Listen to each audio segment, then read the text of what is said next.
সুপ্রিয় শিক্ষার্থী, police line school and college রংপুরের আজকের অনলাইন ক্লাসে আমি মোহাম্মদ শফিকুল ইসলাম, সহকারী অধ্যাপক, police line school and college Rangpur, তোমাদেরকে অনলাইন ক্লাসে জানাচ্ছি স্বাগত। প্রিয় শিক্ষার্থী, আমরা আজকে যে পাঠটি নিয়ে আলোচনা করব তা হলো ব্যবসায় সংগঠন ও ব্যবস্থাপনা, প্রথম পত্র, অধ্যায় 4, অংশীদারি ব্যবসা। অংশীদারি ব্যবসায়ের যে বিষয়টি আজকে বিস্তারিত আলোচনা হবে তা হলো অংশীদারি ব্যবসায়ের সুবিধা ও অসুবিধা। প্রিয় শিক্ষার্থী, তোমরা গত ক্লাসেই জেনেছিলে অংশীদারি ব্যবসায়ের ধারণা, অংশীদারি ব্যবসায়ের বৈশিষ্ট্যগুলো। আমি আশা করছি তোমরা গত ক্লাসে অংশীদারি ব্যবসা কাকে বলে, অংশীদারি ব্যবসা বলতে কি বোঝো এবং অংশীদারি ব্যবসা কি কি বৈশিষ্ট্যের কারণে আমরা বুঝতে পারি বা চিনতে পারি যে এটা অংশীদারি ব্যবসা, এটা অন্য কোনো এক মালিকানা বা কোম্পানি সংগঠন কোনোটাই নয়, এটা শুধুমাত্র অংশীদারি ব্যবসা। আমরা সেই বৈশিষ্ট্যগুলো বিস্তারিত আলোচনা করেছিলাম। আমি আশা করছি তোমরা সেই দুটো লিসন ছিল সে দুটো সুন্দর করে পড়েছো। প্রিয় শিক্ষার্থী, আজকের পাঠ থেকে তোমরা যা শিখতে পারবে অর্থাৎ শিখন ফল, অংশীদারি ব্যবসায়ের সুবিধা বলতে পারবে, অংশীদারি ব্যবসায়ের অসুবিধাগুলো তোমরা বিস্তারিত বলতে পারবে। প্রিয় শিক্ষার্থী, তাহলে আমরা মূল পাঠে যাব। তবে মূল পাঠে যাওয়ার আগে আমরা একটু দেখে নিই যে অংশীদারি ব্যবসা কাকে বলেছিলাম আমরা, যে দুই বা ততোধিক ব্যক্তি স্বেচ্ছায় মিলিত হয়ে চুক্তির ভিত্তিতে যে ব্যবসা প্রতিষ্ঠান গঠন করে বা পরিচালনা করে সেটাকে আমরা বলেছিলাম অংশীদারি ব্যবসা। অংশীদারি ব্যবসা হচ্ছে 1932 সালের অংশীদারি আইন অনুযায়ী গঠিত এবং পরিচালিত। নিশ্চয়ই তোমাদের মনে আছে যে আমরা আরো বলেছিলাম যে কতিপয় ব্যক্তি যখন অংশীদারি আইন অনুযায়ী কোনো ব্যবসা প্রতিষ্ঠান গঠন করে সেটাকে আমরা বলেছিলাম অংশীদারি ব্যবসা। দেখো যে অংশীদারি ব্যবসায় আমরা যে বৈশিষ্ট্যগুলো আলোচনা করেছিলাম সেখানে বলেছিলাম যে একাধিক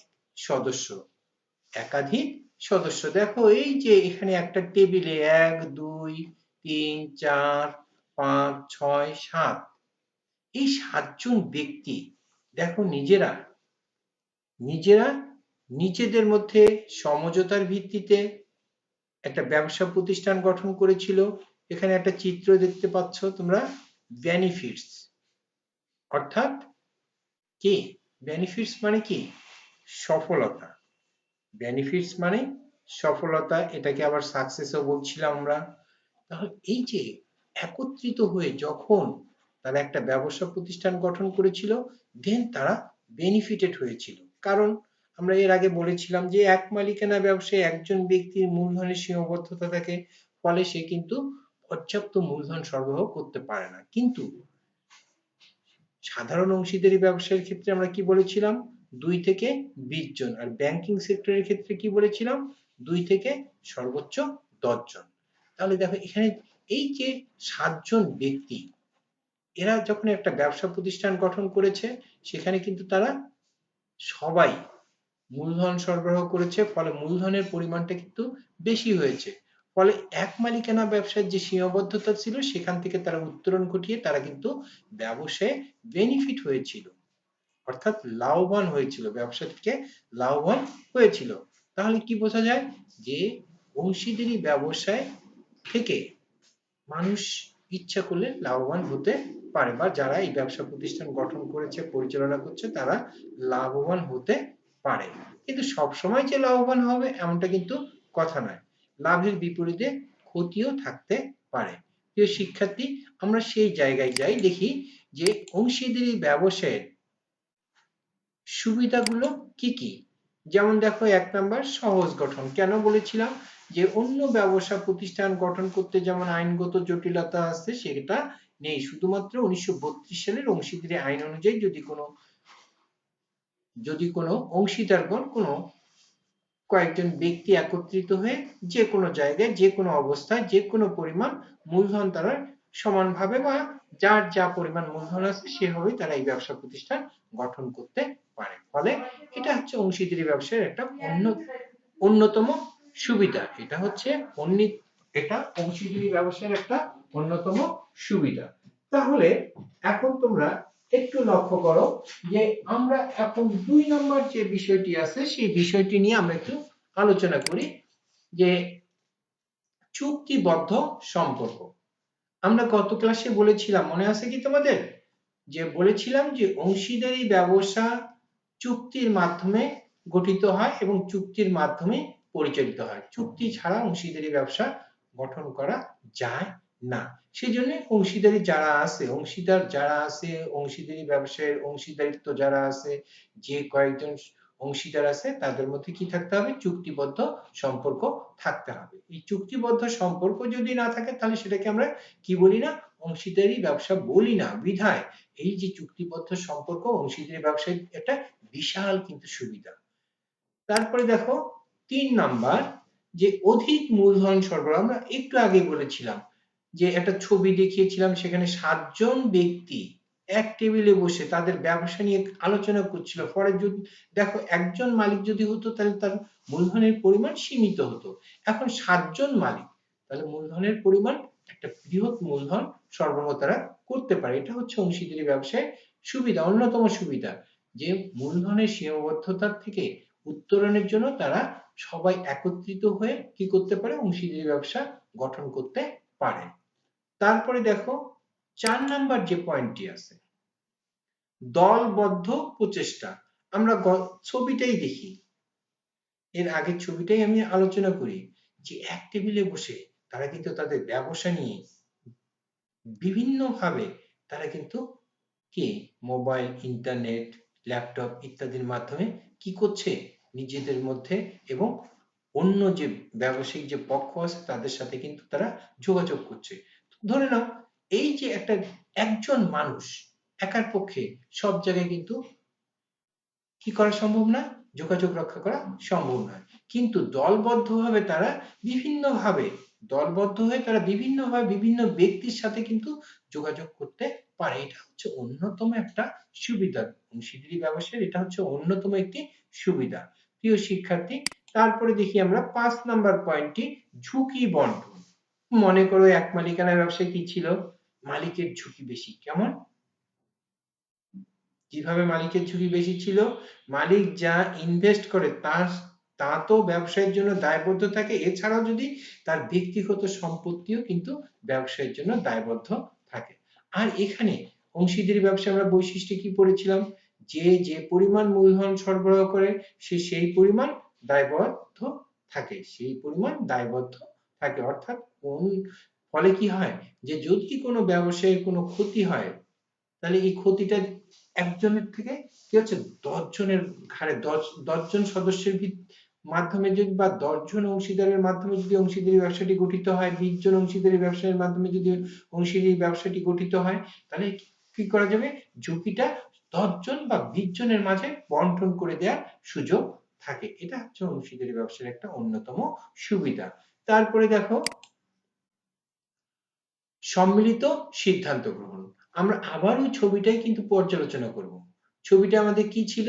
যে সবাই এক টেবিলে বসে ইন্টারনেট বা অন্য কোনো মাধ্যমে নিজেদের মধ্যে কি হচ্ছে? বা অন্য কোনো পক্ষের সাথে সম্মিলিত হবে তারা সিদ্ধান্তগুলো গ্রহণ করতে পারে। অর্থাৎ ব্যবসায় যে কোনো ধরনের সিদ্ধান্ত সম্মিলিতভাবে তারা নেয়ার একটা সুযোগ পায়। এখন এর ফলে কি হয়? যে সবাই যখন মতামত প্রদান করে, দেখো সবাই যখন মতামত প্রদান করে তখন কি হয়?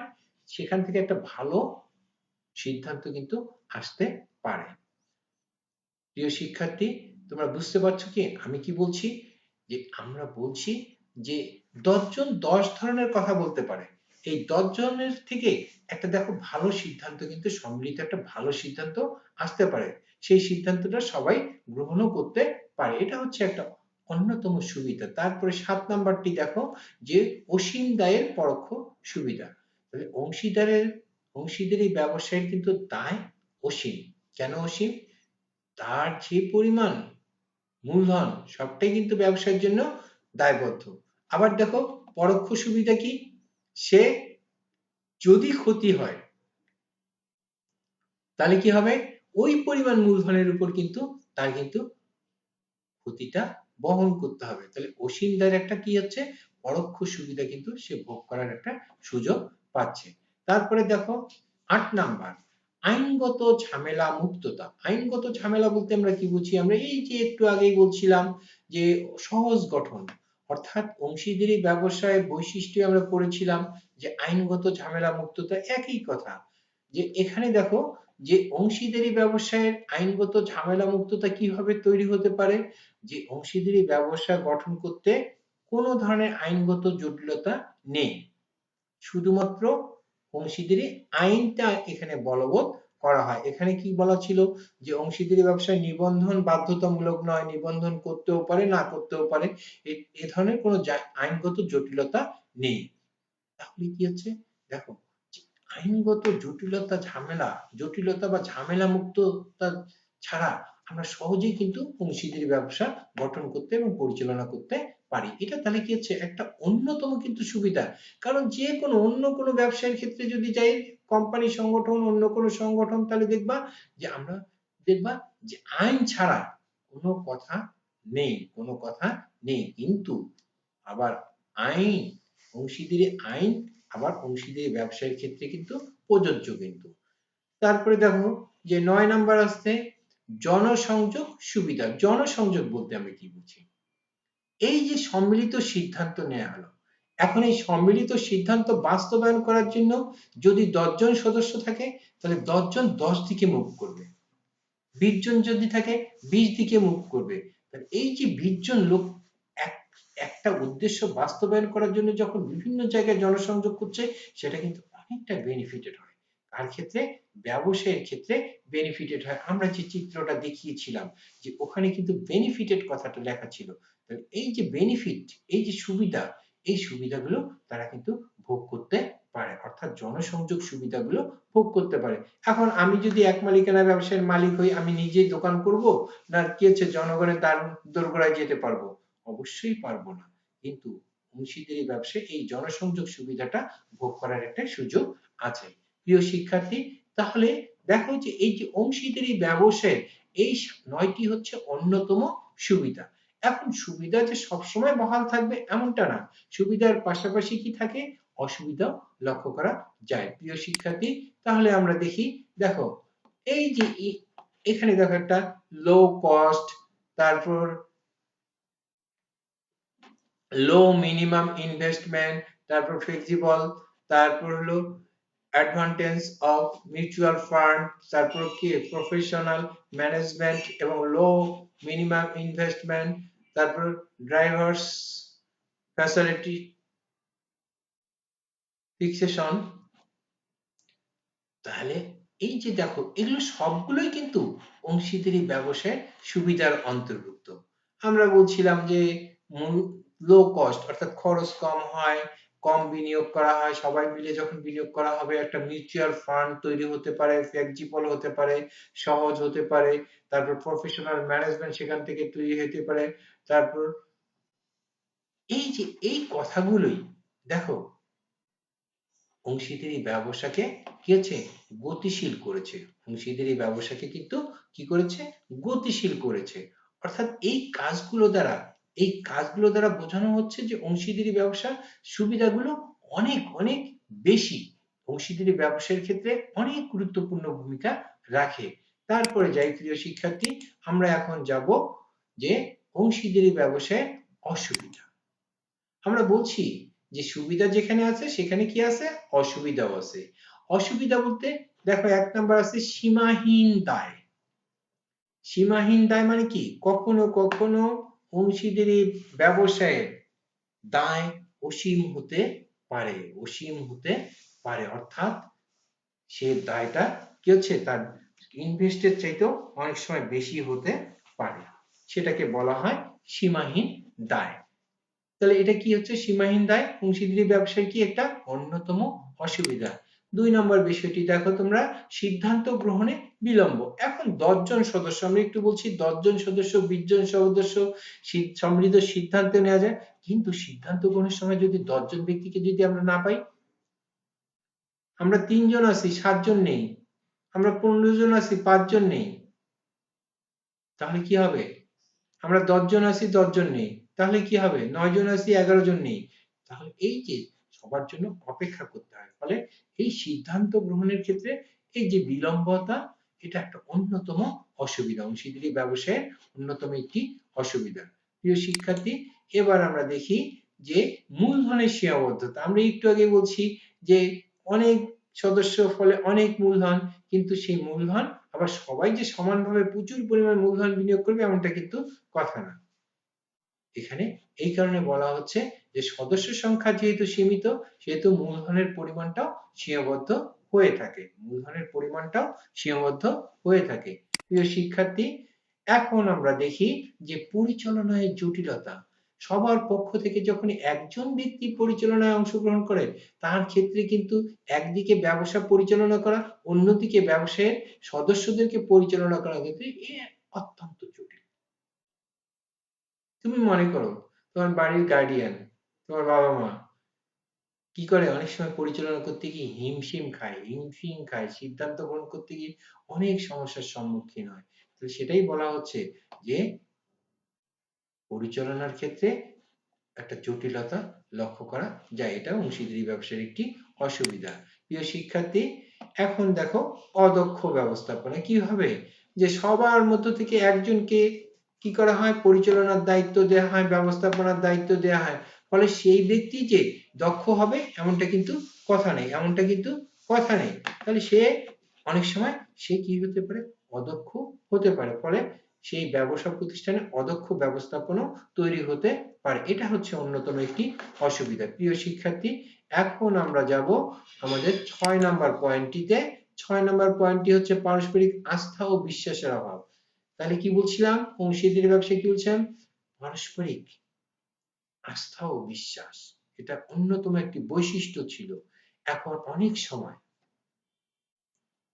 কি করা হয়েছে, যাকে পরিচালনার দায়িত্ব দেওয়া হয়েছে, যাকে ব্যবস্থাপনার দায়িত্ব দেওয়া হয়েছে, সে তার মতো ব্যবস্থাপনা এবং পরিচালনা প্রতিষ্ঠান পরিচালনা করতে গিয়ে অনেকেই মনে করতে পারে, 10 জন সদস্য তো একজন পরিচালনা করে, তারা মনে করতে পারে ও বোধহয় ব্যবসায় 9-6 করতে পারে, এরকম নিজেদের মধ্যে পারস্পরিক আস্থা এবং বিশ্বাসের অভাব লক্ষ্য করা যায়। এটা একটা অন্যতম একটা অংশীদারি ব্যবসায়ের অসুবিধা। তারপরে দেখো স্বাধীন সত্তার অভাব, যেমন কোম্পানি সংগঠন স্কয়ার, একটা যৌথ মূলধনীয় কোম্পানি। এখন স্কয়ার কি, একটি নাম, কিন্তু অংশীদারি ব্যবসায় নিজস্ব কোনো কৃত্রিম নাম থাকে না, ফলে স্বাধীন সত্তার অভাব লক্ষ্য করা যায়। প্রিয় শিক্ষার্থী, এখন আমরা আলোচনা করব 8 নাম্বার পয়েন্টটি নিয়ে। 8 নাম্বার পয়েন্টটি মালিকানা হস্তান্তরের অসুবিধা, অর্থাৎ এখানে বলা হচ্ছে যে কোম্পানি সংগঠনের সাথে তুলনা করা হয়েছে। কোম্পানি সংগঠনের শেয়ার হোল্ডাররা যে কোনো সময় যে কোনো অবস্থায় তার শেয়ার বিক্রয় করতে পারে, কিন্তু এক মালিকানা ব্যবসায় কখনো শেয়ার হস্তান্তর করা যায় না, যতক্ষণ পর্যন্ত না ব্যবসা ডিটাচ না হয় ততক্ষণ পর্যন্ত কি হচ্ছে, এখান থেকে মালিকানা হস্তান্তরের কোনো সুযোগ থাকে না। এটা একটা অন্যতম অসুবিধা।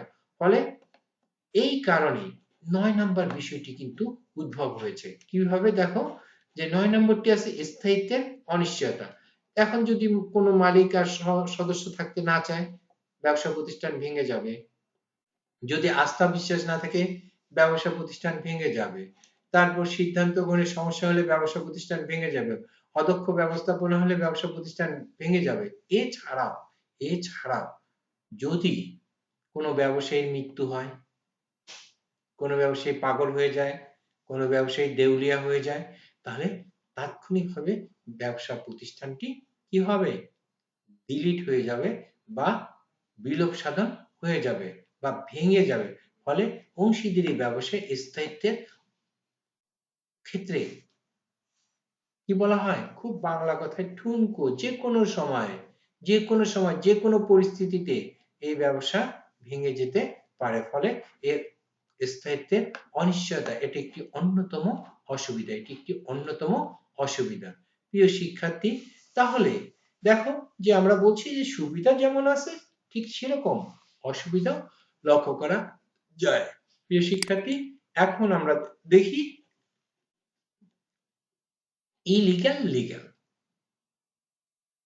তাহলে যেখানে আইনগত বৈধতা নেই, আইনগত বৈধতা নেই, আইনগত সত্তার অভাব, সেটা কি লিগ্যাল হতে পারে না ইনলিগ্যাল হতে পারে? লিগ্যাল হলো ইনলিগ্যালিটি সবচেয়ে বেশি লক্ষ্য করা যায়। তারপরে দেখো এখানে অনেকগুলো বিষয় টোটালি কি বলা হচ্ছে, লাইবিলিটির কথা বলা হচ্ছে। আমরা লাইবিলিটির কথা বলছি, অসীম দায়ের কথা বলছি। আবার দেখো এই যে দুইজন ব্যবসা ছিল, এরা দুই দিকে, ফলে কি ব্যবসাটা কিন্তু ডিটাচ, স্থায়িত্বের অভাব এখানে লক্ষ্য করা যাচ্ছে, স্থায়িত্বের অভাব এখানে লক্ষ্য করা যাচ্ছে। প্রিয় শিক্ষার্থী, তাহলে তোমাদেরকে মনে রাখতে হবে যে এখান থেকে সুবিধা এবং অসুবিধা থেকে যে কোনো ধরনের এমসিকিউ হতে পারে, আবার উদ্দীপকও হতে পারে। এখন বলতে পারে যে এটা অংশীদারি ব্যবসায়ের কোন সুবিধার অন্তর্ভুক্ত, আবার এটা বলতে পারে এটা অংশীদারি ব্যবসায়ের কোন অসুবিধার কারণে এটি এমনটি হয়েছিল। এখন দেখো যে এইখানে যে বিষয়গুলো আছে এগুলো কিন্তু তোমরা একটু দেখে নিও। হ্যাঁ, দেখে নিও যে এই বিষয়গুলো কিন্তু তোমরা কিন্তু দেখতে পাবা এইখানে ইংরেজিতে আছে, কিন্তু এর মানেগুলো সবগুলো করলে দেখবা যে এগুলো অসুবিধার অন্তর্ভুক্ত। প্রিয় শিক্ষার্থী, তাহলে আমাদেরকে এই যে সুবিধা অসুবিধা আমরা আলোচনা করলাম, এর থেকে আমি তোমাদেরকে বাড়ির কাজ দিচ্ছি। আশা করছি তোমরা বাড়ির কাজ অর্থাৎ সুবিধা অসুবিধাগুলো খুব ভালো করে পড়ে নিবে। ১ নাম্বার যেমন তোমাদেরকে পড়তে হবে অংশীদারি ব্যবসায়ের সুবিধাসমূহ বিশ্লেষণ করো, অর্থাৎ আমি যেভাবে বিশ্লেষণ করেছি সেভাবে ঠিক তোমরা বই থেকে নিজেদের মতো করে পড়ে নেবে। তারপরে ২ নাম্বার অংশীদারি ব্যবসায়ের অসুবিধাসমূহ, এটাও তোমাদেরকে পড়ে নিতে হবে। তাহলে যদি এই দুটো বিষয় তোমরা পড়ে নাও, তাহলে দেখবা যে এখান থেকে যদি তোমাদের কোনো এমসিকিউ বা সৃজনশীল কোশ্চেন হয়, আমার বিশ্বাস তোমরা সহজে কিন্তু অ্যান্সার করতে পারবে, কিন্তু তোমাদেরকে পড়তে হবে। প্রিয় শিক্ষার্থী, তাহলে আমরা দেখি আমাদের আগামী ক্লাস কি হতে পারে। আগামী ক্লাসে আসছে আমাদের অংশীদারি ব্যবসায়ের প্রকারভেদ, অর্থাৎ অংশীদারি চ্যাপ্টার আমরা আলোচনা করলে অংশীদারি প্রকারভেদ নিয়ে আলোচনা করব। তাহলে তোমাদেরকে কি করতে হবে, এই লিসনটার পাশাপাশি তোমাদেরকে অংশীদারি ব্যবসায়ের প্রকারভেদটা একটু দেখে রাখতে হবে, কারণ যখন আমি পড়াবো তখন যাতে তোমরা সহজেই সেটার অ্যান্সার করতে পারো। প্রিয় শিক্ষার্থী, তাহলে আজকে এ পর্যন্তই। তোমরা সবাই ভালো থাকো, সুন্দর থাকো, সুস্থ থাকো। আগামী ক্লাসে আবার দেখা হবে, কথা হবে। সে পর্যন্ত তোমাদের সবাইকে ধন্যবাদ। আল্লাহ হাফেজ।